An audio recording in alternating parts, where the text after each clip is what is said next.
what I'm doing. Syncretism shows how everything, all the theologies, the philosophies, the religions, the sciences, they are all one. And the people from the Renaissance were doing this. Marsilio Ficino, Giovanni Pico della Mirandola, Giordano Bruno, all these guys.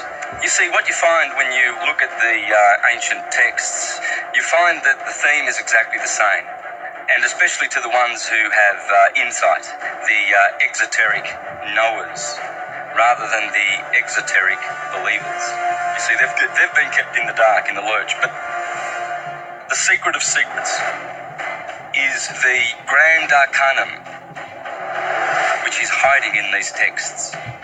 It's the magnum opus that the philosopher has been looking for, the elixir of life, etc. It all has to do with the microcosm. Of course, what else could it be? In the Bible is the story of the microcosm, of the man, and how man was created. It's a literary masterpiece. But in the Bible, there is only one story, and that is the story of the creation of man, and how man is the temple of what they call God, or the temple of Solomon. Solomon's temple was not built with hammer or saw, or the sound of hammer or saw. The temple is the body, you see, and this is how it works. This is how the temple is built. It's built on the principle of 12, because the universe is built on 12. Everything the universe does, it does through the number 12. 12 is the completeness of its cycles, you see. The human body must correspond to the universe because man is the measure of the universe. The ancients knew that there was a circle in the sky, and that circle was traversed by the 7 wanderers, the sun and the moon, the 2 luminaries, and the 5 visible planets, Mercury, Venus, Mars, Jupiter, Saturn.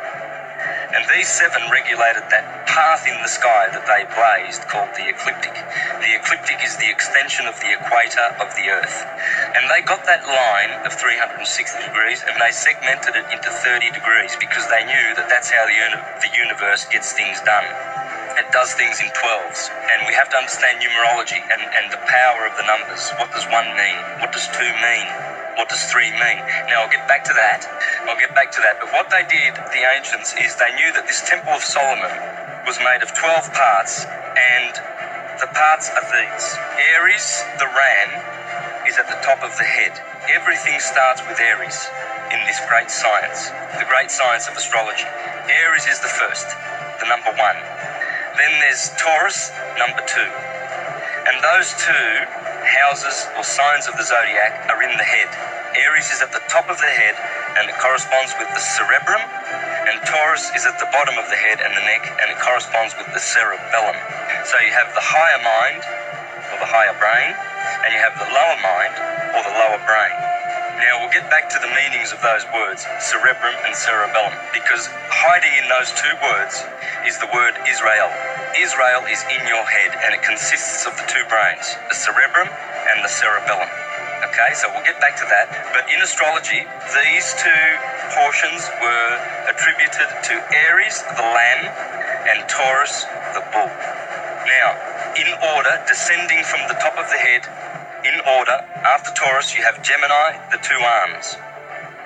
Cancer is next, the breast. Leo is next, the heart.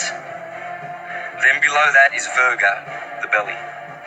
Below that is Libra, the 2 kidneys, the scales of balance, the 2 kidneys. So here you have the kidneys representing the scales of Libra. Below that, Scorpio, the generative area.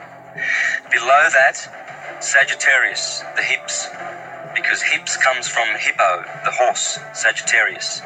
Below that you have Capricorn, the knees, the kneecaps. Below that you have Aquarius. And then the final part of this temple are the 2 fish, Pisces. Now, Josephus, Philo, Judaeus, all of these great Jewish scholars from thousands of years ago tell you that that is how Solomon's temple was made. It was made in 12s.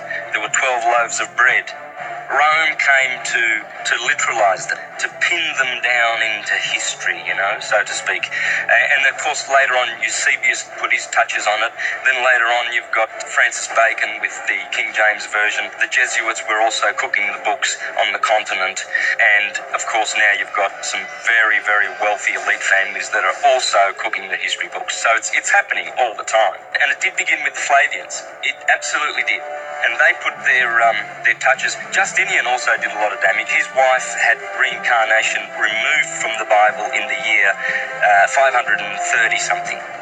And so they've been at it because when you doctor the books and you change their true message and you overlay it with historical facts and things to blur out the true beautiful message that is at the bottom of it, you do that for control so that the people do not know the true riches of the wisdom that's in these scriptures. And I'm uncovering those true riches that are in the Bible. And you have to understand that the Bible is the greatest astrological treatise in the history of this planet. It is the one and only. It's astrology at its best.